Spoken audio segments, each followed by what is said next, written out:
The Ford Mustang 2024 rings in the 7th generation with more muscular styling and a technology-centric interior. The Mustang still has the 2.3-liter turbo 4 and 5.0-liter V8, but both engines are heavily updated for the new generation.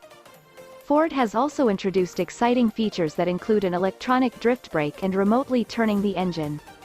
It's been nearly 60 years since the original Ford Mustang was introduced at the 1964 World's Fair. The rest is automotive history, with the handlebar becoming an instant hit and essentially creating the pony car genre. Now, after nearly 6 decades and countless iterations, the Ford Mustang 2024 arrives and marks the start of the 7th generation, and perhaps the last gas-powered pony. The 7th-gen Mustang's design is more evolutionary than revolutionary, but its bodywork is entirely new and noticeably edgier than before. The previous generation was designed for a global audience, and the new one definitely preserves its predecessor's attractive proportions, but now it gives off more muscular vibes. Its front end is squarer and said to be inspired by the original Mustang, but its new headlights, with their tri-bar LED elements, are a modern touch. Its 3-bar taillights remain a signature detail, but they're more pronounced than ever. The car's hips are also wider, and the rear overhang is shorter. The most dramatic difference between the new Mustang and the previous version is the interior. Gone are the classic, double-bubble, dashboard designs. Instead, the cockpit now contains a more driver-focused layout, dominated by digital displays.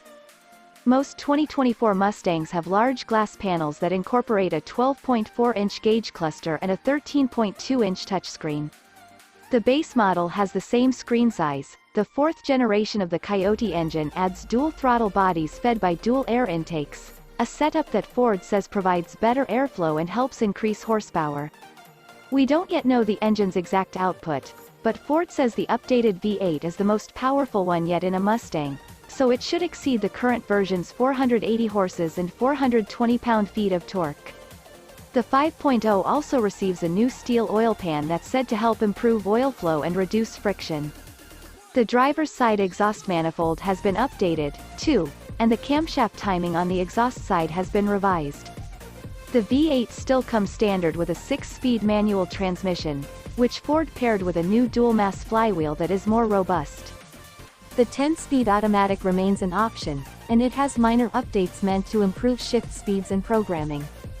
The new Mustang has the same platform as its predecessor, with the two sharing an essentially identical 107.0-inch wheelbase.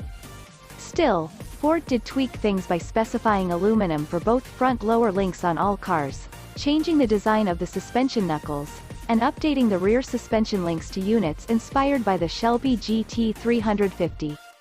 The Mustang also has new spring rates and shocks that are said to better match each specific model's ride and performance targets. Most notably, the steering system has been heavily revised with a new rack, a quicker ratio, and other changes that Ford claims make the tiller more responsive, 20%, to be exact. The Mustang also now has a flat-bottom steering wheel with a thicker rim and a slightly smaller diameter.